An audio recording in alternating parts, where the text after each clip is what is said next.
Bonjour à tous et un grand merci à Madame Surprenant et aux organisateurs de m'avoir invité. Et oui, le livre qui va paraître a un titre très ambitieux. J'essaierai d'être à la hauteur de cette ambition. En tout cas, il s'appelle « La civilisation judéo-chrétienne, le mythe fondateur du monde démocratique ». Et Adolphe Frank se trouve être un des acteurs de ce récit.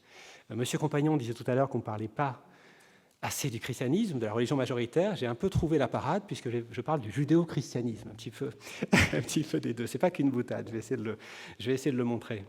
Je remercie aussi les organisateurs parce que ce sujet de communication consacré à une chaire qui a vécu durant 100 ans dans cette institution, de 1773 à 1877, la chaire du droit de la nature et du droit des gens, va dessiner une forme d'histoire de la pensée, une forme d'histoire très française de la pensée. C'est ce que j'aimerais vous montrer. Et l'histoire de cette chaire est en elle-même très intéressante. Au départ, il s'agit d'une chaire de droit canon qui va être transformée en une chaire de droit de la nature et des gens en 1773. Puis cette chaire, près d'un siècle plus tard, en 1877, après la mise à la retraite de celui dont je vais vous parler, Adolphe Frank, qui a été un peu déjà évoqué tout à l'heure, va être transformé à nouveau en une chaire de psychologie expérimentale comparée. Et à la réalité, même si cette chaire a connu un destin hésitant, au cours du XXe siècle, c'est bien cette chaire dont se réclame l'actuel détenteur de la chaire expérimentale cognitive, Stanislas Dehaene. On voit d'ailleurs le même terme, chaire expérimentale. Et quand je regardais le parcours de cette chaire, donc qui est passée d'une chaire de droit canon, chaire de droit de la nature et droit des gens, chaire de psychologie expérimentale, j'avais l'impression que ça dessinait les trois âges dont parlait Auguste Comte. Alors les trois âges dont parlait Auguste Comte, qui sont familiers sans doute à beaucoup d'entre vous, c'est l'idée que l'histoire traverserait des âges successifs. Un premier âge qui serait l'âge théologique, où l'homme verrait l'action de la divinité partout. Ça correspondrait un peu à ma chaire de droit canon, si j'ose dire, un monothéisme chrétien, puisque l'homme, après voir des dieux partout, se tournerait vers une forme de polythéisme, puis une forme de plus en plus subsumée de divinité vers le monothéisme. Le monothéisme lui-même, le terme, s'impose au XIXe siècle. Ce n'est pas comme ça que les Juifs et les chrétiens s'identifiaient. Ils s'identifiaient comme une monarchie chrétienne. Donc ça correspondrait au premier moment, si vous voulez, de cette histoire selon Auguste Comte. Le second moment, la chaire de droit de la nature et des gens correspondrait à ce qu'Auguste Comte appelait l'âge métaphysique, c'est-à-dire l'âge des concepts. Et on pourrait dire, en forçant un peu le trait, que la Révolution française incarne en grande part cet âge métaphysique. La Révolution française se constitue autour de l'idée de droit naturel des hommes, de droit naturel à être libre. La déclaration française, la déclaration des droits de l'homme, la déclaration française des droits de l'homme et des citoyens dit que tous les hommes sont nés libres et égaux. Elle ne dit pas qu'ils sont créés, contrairement à la déclaration. C'est une forme de récit des origines, finalement, à la déclaration américaine. Mais elle évoque quand même l'être suprême. Donc Dieu devient une idée, une abstraction. Et puis, on passe à la dernière chaire, qui va être donc un siècle plus tard, la chaire expérimentale et comparée. Là, on est dans l'ère de ce que Comte, et on est assez proche, au moins au niveau de la méthode, de ce que Comte appelait l'ère positive, c'est-à-dire l'ère où on se fonde sur des phénomènes. Et c'est ça que prétendent les pionniers de la psychologie expérimentale. On n'étudie plus une psychologie subjective qui varierait avec chacun des individus. C'est ce qu'on pensait alors, qu'il était impossible d'analyser la pensée puisqu'elle était différente selon les individus, à une analyse expérimentale de la pensée, à une analyse de ce qu'on va appeler des états de conscience. Et Dieu sort du champ du savoir. Dieu, l'âme, apparaissent comme des notions métaphysiques. On passe de la pneuma à la psyché. Donc d'une idée métaphysique de l'esprit à une idée, on pourrait dire expérimentale, ou en tout cas qu'on peut expérimenter.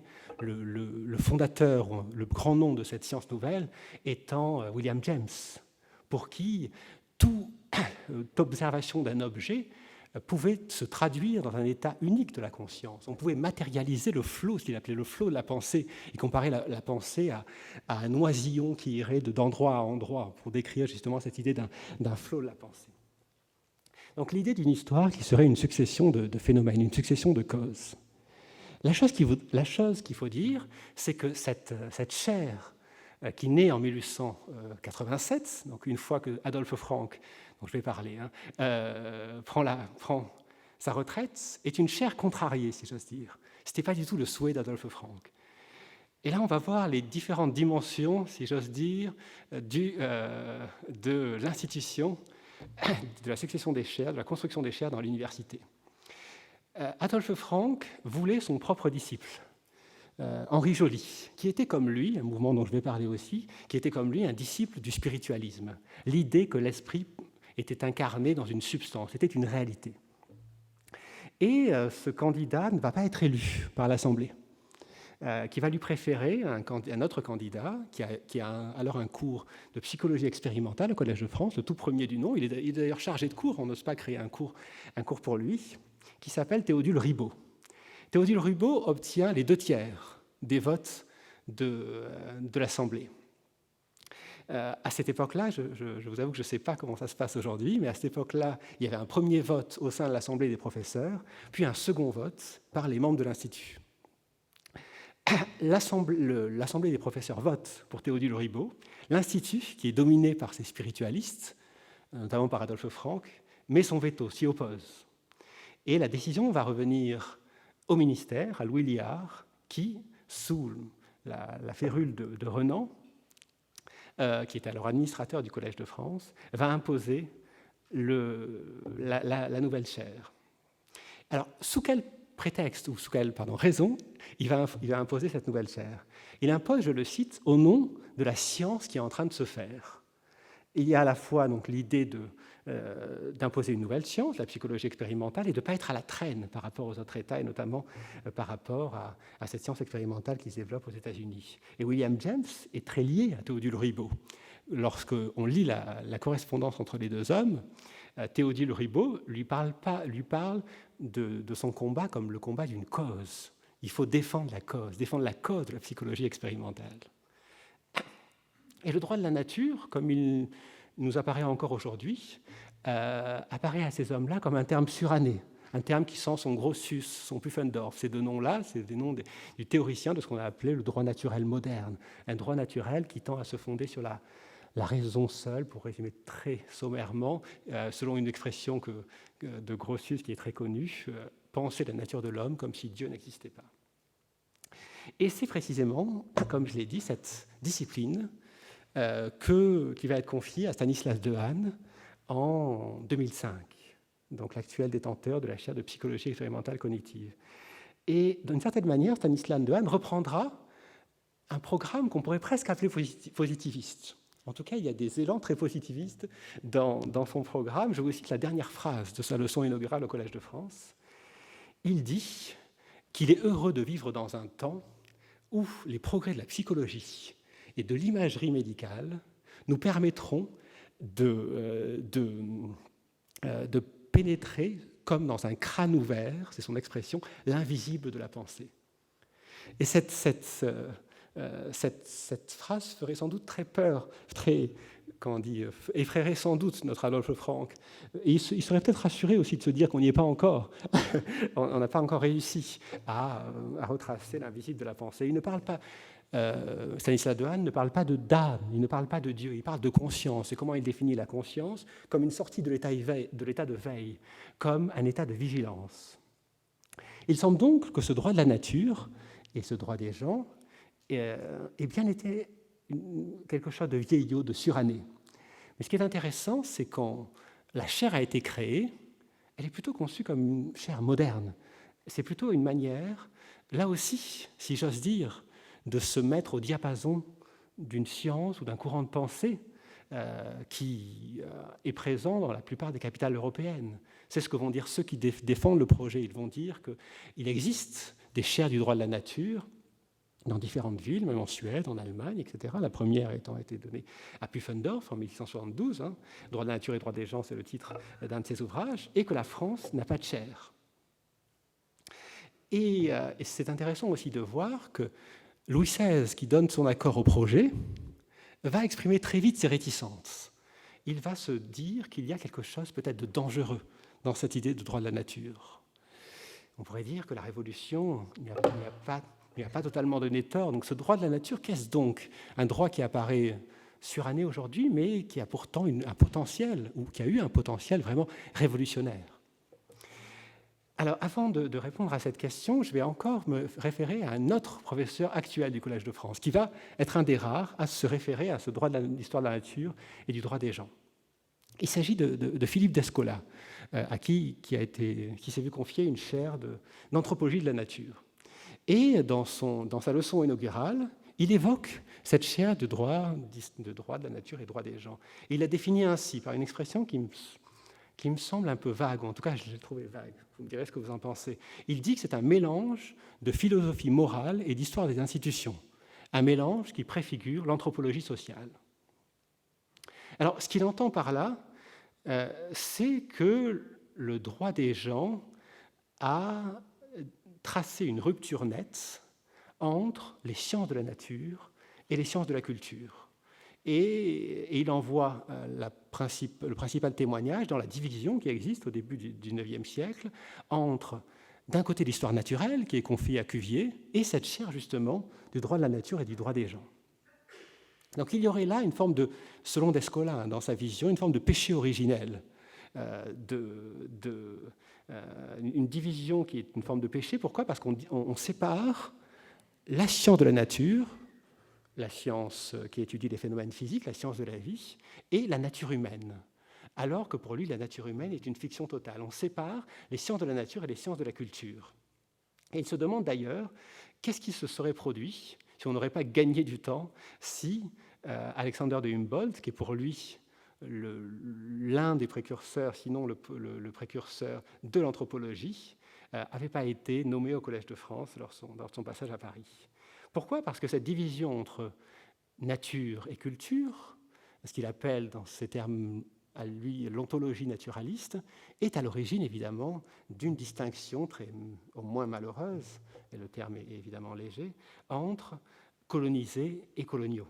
Soit l'idée qu'il y aurait des peuples plus proches de l'état de nature et des peuples plus civilisés, voire même qu'il y aurait des peuples, et là j'emprunte une expression qui peut faire bondir aujourd'hui, mais qui est employé par Condorcet disant, dans son esquisse des progrès de l'histoire humaine, qu'il est possible de laisser disparaître certains peuples s'ils s'opposent à la marche de la civilisation.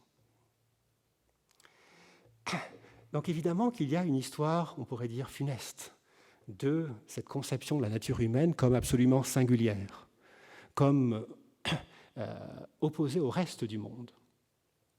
Mais il y a aussi une histoire plus heureuse, si j'ose dire. C'est au nom de cette conception du droit naturel, au nom d'une nature unique de l'homme, au nom d'une égalité entre les hommes par nature, que l'émancipation des Juifs a été possible. L'émancipation des Juifs, l'égalité entre les Juifs et les chrétiens n'avait pas été pensable sous les régimes de tolérance précédents. Il s'agissait d'une liberté de conscience au sens d'une liberté du fort intérieur, mais pas d'une liberté, d'une égalité entre citoyens, pas d'une liberté de conscience au sens d'une égale liberté. J'ai exactement le même droit que toi. C'est ça qui distingue le droit du privilège. Et c'est tout à fait intéressant et fascinant que ce soit justement un juif qui incarne sans doute les avancées du droit naturel, qui a été nommé comme dernier titulaire de cette chaire d'histoire du droit de la nature et d'histoire du droit des gens. Il s'agit d'Adolphe Frank. Adolphe Frank qui, et il faut quand même le souligner, est le premier juif à être agrégé de l'université. Il est reçu alors par celui qui domine l'université sous la monarchie de Juillet, qu'on va qualifier de philosophe de régime, qui domine vraiment toutes les institutions, Victor Cousin, qui l'accueille en lui faisant 2 recommandations. Il lui dit, d'une part, alors c'est des mots rapportés, que quand, ce n'est pas une recommandation, mais simplement une remarque, que quand il a été accueilli, c'est la philosophie tout entière qui a été sécularisée. Et là, on va le voir, c'est une formulation tout à fait typique du système des cultes reconnus, ce système qui existait avant la loi de 1905. Quand on parle de non-reconnaissance des cultes en 1905, c'est parce qu'il y avait une reconnaissance des cultes avant. C'est aussi le premier juif à être admis à l'Institut de France en 1844, dominé par Cousin et son école, par les Cousiniens. C'est aussi le premier juif à être professeur au Collège de France, avant Monck. Il est d'abord chargé de cours, de ce cours d'histoire du droit de la nature et des gens, avant d'être titularisé, de devenir professeur titulaire, et pendant près de 30 ans, donc de 1958 à 1887. Et c'est donc un philosophe qui est nommé au Collège de France.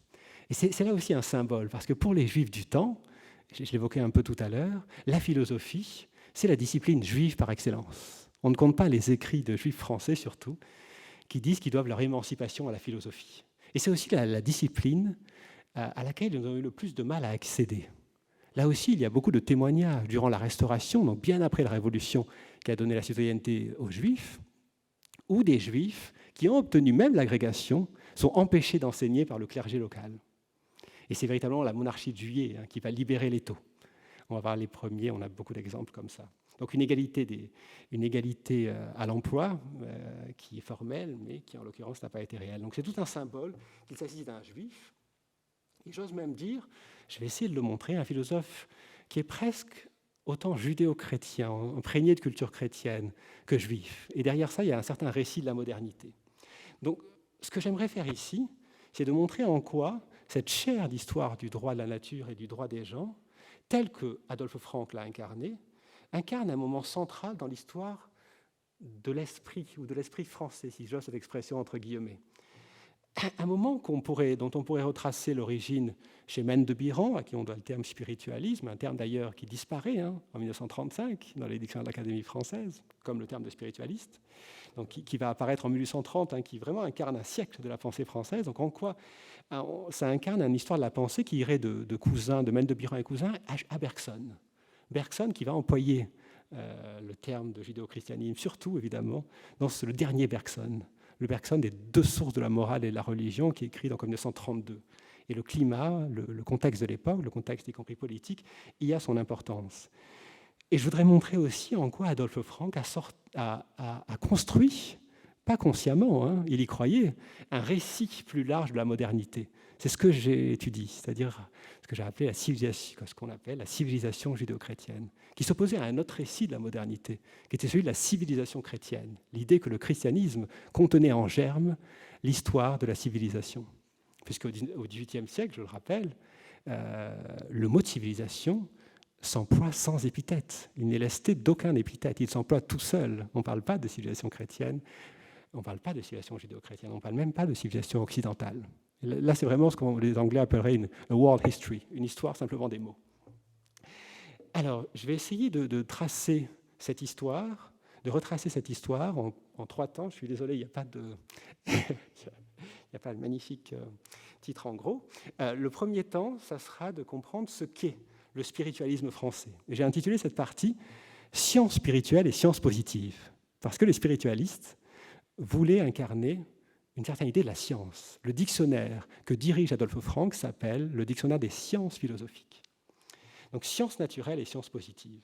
Dans un deuxième temps, j'essaierai de montrer en quoi il s'agit d'une pensée, j'ai voulu faire un jeu de mots, mais qui n'est pas non plus tout à fait un jeu de mots, d'une pensée laïque au sens religieux du terme, c'est-à-dire retracer les complexités de ce qu'on a appelé, il y a déjà une historiographie là-dessus, une laïcité religieuse.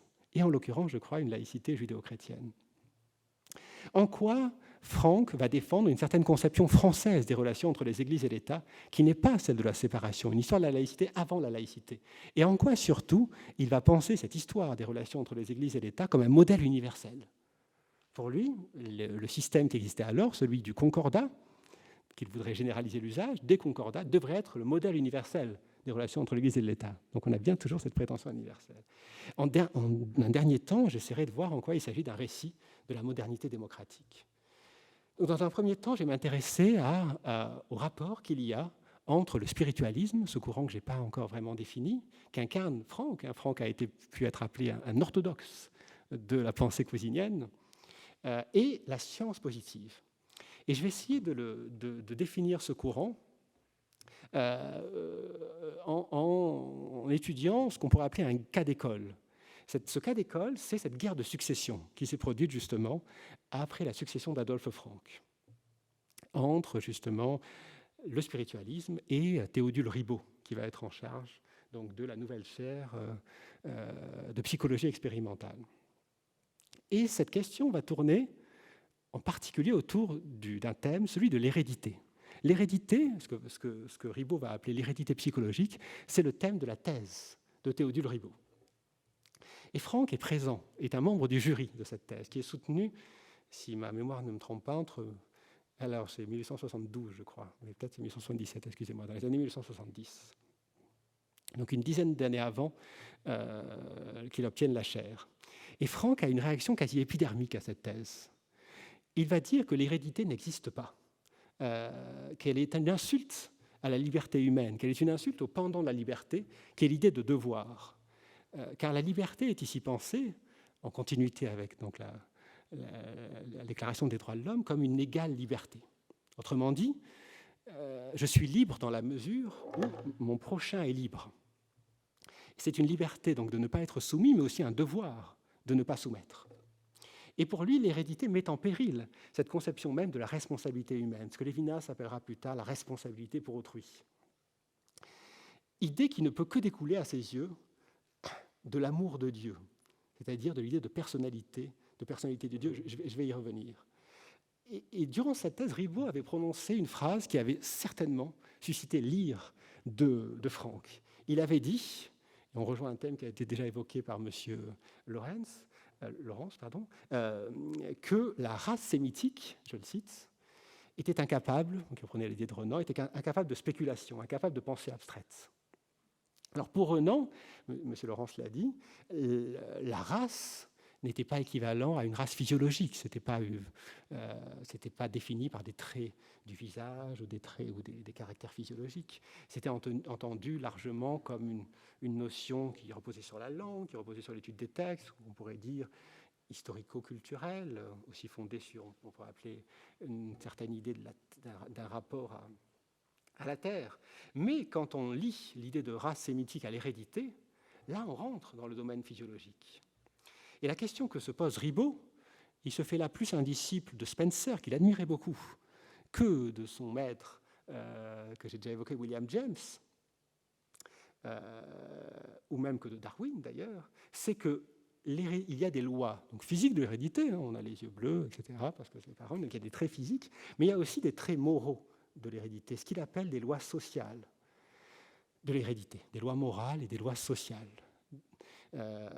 Et il va jusqu'à dire que, et je me demande si c'est pour ce type de phrase que Stanislas Dehaene ne l'a pas cité dans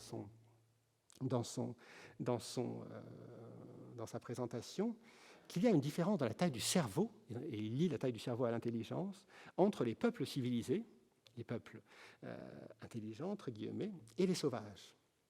Alors que Darwin avait dénié toute idée toute corrélation même entre la taille du cerveau et l'intelligence. Et Darwin s'était toujours montré très, très prudent à l'égard de cette idée d'hérédité, en disant que parfois elle avait des conséquences fortes, parfois non, mais en n'essayant pas d'élaborer des lois autour de l'hérédité. Et là, il me semble qu'on touche à l'une des différences, et j'adopte volontairement le point de vue des spiritualistes, entre le spiritualisme tel que Adolphe Franck va le penser et l'incarner, et le positivisme. Et dans une conférence très tardive, à la toute fin de sa vie, intitulée « Dieu dans ses rapports avec la science », Adolphe Franck va expliquer cette différence. Il nous dit au fond que ce qui le gêne dans le positivisme, ce contre quoi il lutte, ce n'est pas la méthode positive en elle-même. Ce n'est pas ce qu'on pourrait appeler le positivisme en petit, si j'ose dire, c'est-à-dire cette méthode qui consiste à étudier les phénomènes et à interpréter, à chercher les causes qui les suscitent. Mais c'est ce que le positivisme produit en grand sur la perception plus large de la science.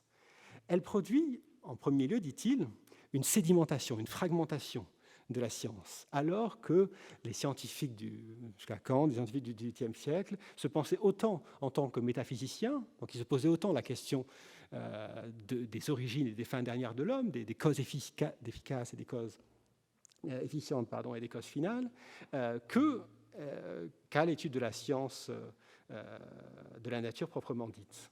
Il prend l'exemple de la chimie, où les chimistes se replient sur leur domaine, etc. Aujourd'hui, on pourrait dire qu'il y a même une sédimentation encore plus grande, que ce que François Doss a appelé l'histoire en miettes pourrait s'appliquer à toutes les disciplines. Et la deuxième critique qui va découler de cette première critique, c'est celle-ci. C'est de chercher quelle est, au fond, la croyance qui sous-tend la science positiviste. Car pour lui, il y a une croyance. La science positiviste, comme Renan, les positivistes, comme Renan, qui se veut positiviste au moins dans la méthode, rejette toute idée du surnaturel. On va rejeter toute idée d'âme au sens métaphysique du terme et de Dieu, etc., en l'écartant du champ du savoir. Mais dit-il, si on généralise le raisonnement de la science positive, donc celui du déterminisme des causes, à l'ensemble de la science, c'est au panthéisme sur lequel on débouche. C'est-à-dire cette idée que Dieu est confondu avec le monde, que même Dieu n'est pas libre de ses mouvements, que même lui est déterminé, si j'ose dire, que le monde est régi par une série de lois dynamiques, une série de déterminismes auxquels Dieu même n'échappe pas. Donc, le positivisme que Kant présentait comme un âge nouveau de l'homme a lui aussi ses traditions. C'est une idée très forte dans l'idée spiritualiste, qu'il y a toujours une origine à une pensée qui se présente comme nouvelle. Et cette origine, ce serait le panthéisme. Alors à quoi il rattache, à quelle spiritualité il rattache le panthéisme? Et cette idée, qui n'est pas nouvelle évidemment, va avoir cette opposition entre panthéisme et spiritualisme, et monothéisme, va avoir une postérité au moins jusque dans l'entre-deux-guerres. Il va relier le panthéisme à des croyances qu'il appelle orientales.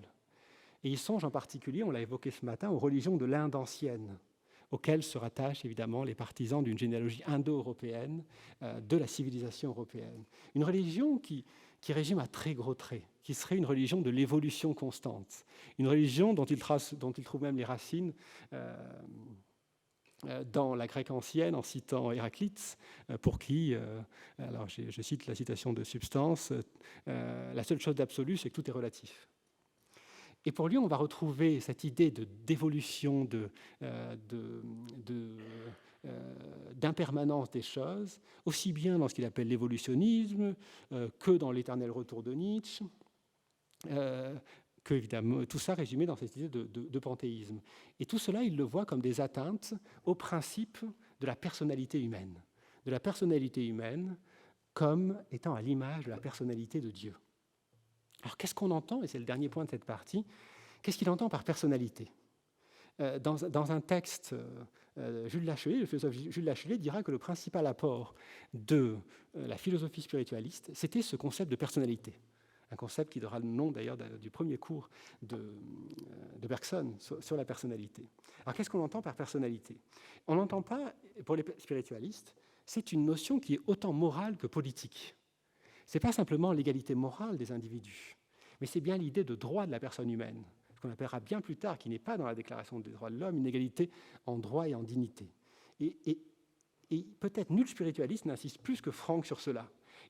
Franck ne se reconnaît ni dans la religion du cœur, qui est celle de Renan, dont il verra la trace chez les prophètes d'Israël, qui réclament au peuple d'être circoncis de cœur, ni dans la religion de Constant, de Benjamin Constant, qui avait écrit une très grande étude de la religion dans les années 1820. Donc ce n'est pas simplement une religion, on pourrait dire, du sentiment personnel, ou même une religion de l'humanité. Il s'opposera d'ailleurs à toute idée de religion nouvelle, celle de Comte comme toute autre idée de religion qu'on trouvera entre juifs et protestants libéraux au cours du siècle. Car pour lui, d'une part, on ne peut pas créer une religion comme cela. Alors, il dit que la religion est le pain spirituel dont non seulement les pauvres, mais tous les hommes ont besoin. Et cette religion a aussi comme véhicule l'autorité. Elle ne peut pas être uniquement une religion rationnelle, et pour lui, évidemment, c'est une forme de topos de dire ça, la déchristianisation, donc l'épisode du culte de l'être suprême sous la Révolution, a été la manifestation des incapacités de cette religion de la raison.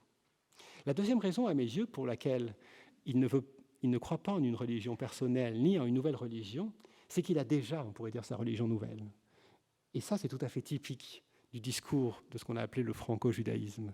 Sa religion nouvelle, c'est la révolution. Et il le dira bien souvent, et là il se fait l'écho de très nombreux rabbins, de très nombreux penseurs juifs, qui disent que la Pâque juive, la Pessah en hébreu, donc la libération, c'est la révolution. C'est la révolution qui a inauguré l'âge messianique. La Déclaration des droits de l'homme et notre nouvel évangile, on va trouver ça chez de très nombreux penseurs juifs.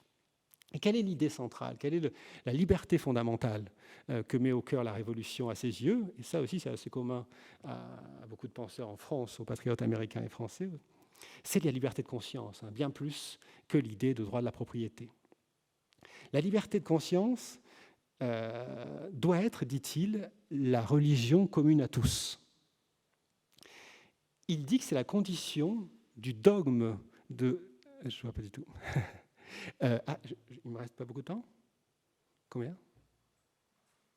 5 minutes, sérieusement? Ouh là là. Alors, on va aller très très vite. Je suis désolé. Alors, on va résumer. Donc, la liberté de conscience est pour lui la condition d'existence des religions, la condition qui permet aussi bien à ceux qu'il appelle les partisans du dogme de l'infaillibilité pontificale que les partisans du dogme de la libre pensée de coexister entre eux. Et il va développer à partir de là une pensée de la laïcité. C'est un penseur des concordats. Pour lui, la séparation des églises et de l'État, qu'il observe aux États-Unis, est un système immoral. Alors, il y a une pointe d'antiprotestantisme là-dedans. Il aura des formules disant, par exemple, que ça transforme les religieux en marchands. Chacun vend sa religion, comme de la pacotille. Pourquoi? Parce que la religion n'est pas soumise à un contrôle, qui était aussi une manière de lui donner une certaine dignité. Et le concordat lui apparaît comme la manière universelle de régler les relations entre les églises et l'État, mais pas n'importe quel type de concordat. Un concordat qui impose à chaque religion la liberté de conscience. Et quel exemple on peut ainsi pour lui admettre une religion nouvelle. Et quel exemple il donne? Le judaïsme. Le judaïsme, en 1801-1802, n'a pas été reconnu par Napoléon. En 1802, Napoléon prononce une loi connue qui s'appelle la loi sur les cultes. Cette loi s'intéresse au judaïsme et à certaines confessions protestantes. Elle ne s'appelle pas loi sur les cultes chrétiens. Elle s'appelle loi sur les cultes. Ce qui est défini comme culte, c'est uniquement les confessions chrétiennes. Et le judaïsme passe une forme d'examen d'entrée. On va lui poser un certain nombre de questions pour montrer justement que ces dogmes s'appuient sur la liberté de conscience. Donc on voit bien que son dogme premier, c'est l'idée de la liberté de conscience. Excusez-moi, je me dépêche encore. Et puis, j'ose dire, et là je vais vraiment très vite, mais je pourrais préciser dans les questions, qu'il peut préfigurer une forme de ce qu'on a pu appeler dans les dernières décennies une laïcité de reconnaissance. Alors je m'explique, ça peut apparaître comme un grand anachronisme.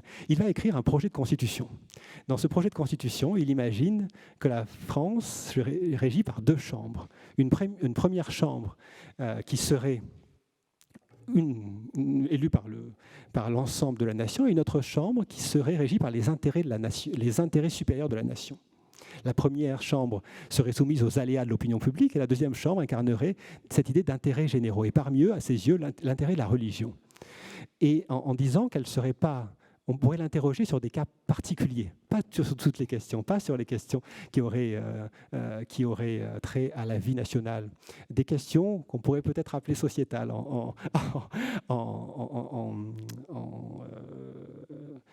décrivant à gros traits le sens de cette... J'aimerais évoquer très rapidement, je vais aller très très vite en conclusion, donc, en quoi il est à l'origine d'un nouveau récit de la modernité. L'idée de civilisation judéo-chrétienne, c'est une idée qu'on trouve au fond chez Chateaubriand en 1802. Chateaubriand écrit « La civilisation a marché uniquement dans les pas de l'Évangile.